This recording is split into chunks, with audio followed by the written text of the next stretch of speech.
BRS ఎమ్మెల్యేలను తెలంగాణ కాంగ్రెస్ పార్టీలో చేర్చుకొని వాళ్ళకి మంత్రి పదవులు ఇవ్వాలి అనే ఆలోచన గురించి చాలామంది పార్టీలో ఉన్న నేతలు కినుగ్గా ఉన్నారు. వాళ్ళేమో ఇంతకాలం మేము కష్టపడి పార్టీ కోసం పనిచేస్తే ఇప్పుడు బయట నుంచి ఎవరో వేరే పార్టీ వాళ్ళని తీసుకొచ్చి వాళ్ళకి ఇవ్వడం కరెక్ట్ కాదు అనేది వాళ్ళ వాదన.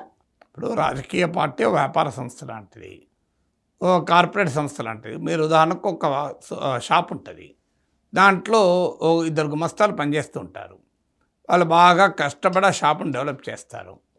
డెవలప్ చేసిన తర్వాత మాకు ఎక్కువ జీతం ఇవ్వండి అంటే వాళ్ళని తీసేస్తాడు యజమాని. లేదు అంతకన్నా తక్కువ జీతాన్ని దొరుకుతున్నారంటే తీసేసి కొని పెట్టుకుంటారు.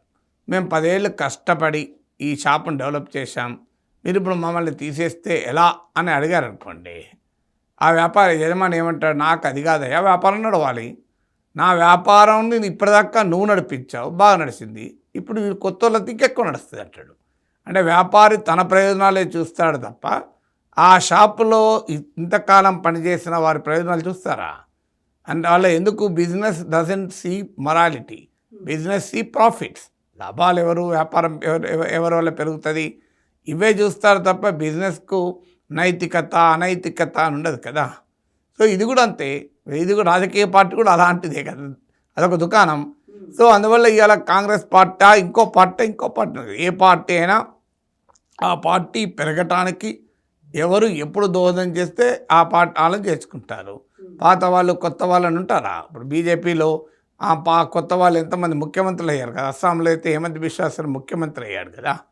సో సర్వానంద్ సోనోవాల్ అంతకుముందు ముఖ్యమంత్రులు అయ్యారు కదా, కేంద్ర మంత్రులు అయ్యారు కదా. ఇక్కడ మన ఎంపీలు అయ్యారు.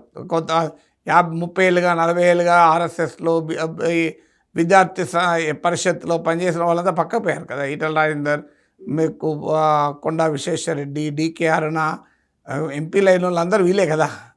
మీకు అందుకే రాజకీయాలు కూడా అలాంటిదే, ఇది ఒక వ్యాపార సంస్థ లాంటిది.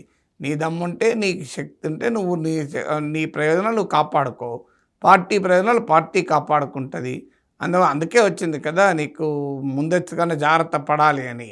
సో అధికారం పార్టీలో ఎవరి సర్వైవల్ ఆఫ్ ద ఫిట్టెస్ట్, నీ కెపాసిటీ నువ్వు చూపెట్టుకుని, నీ అవసరం నువ్వు చూపెట్టుకుని లాభపడాలి తప్ప అయ్యో వాళ్ళని తీసుకుంటున్నారంటే ఆగుతారా? కాంగ్రెస్ ఆగిందా, బీఆర్ఎస్ ఆగిందా, బీజేపీ ఆగిందా?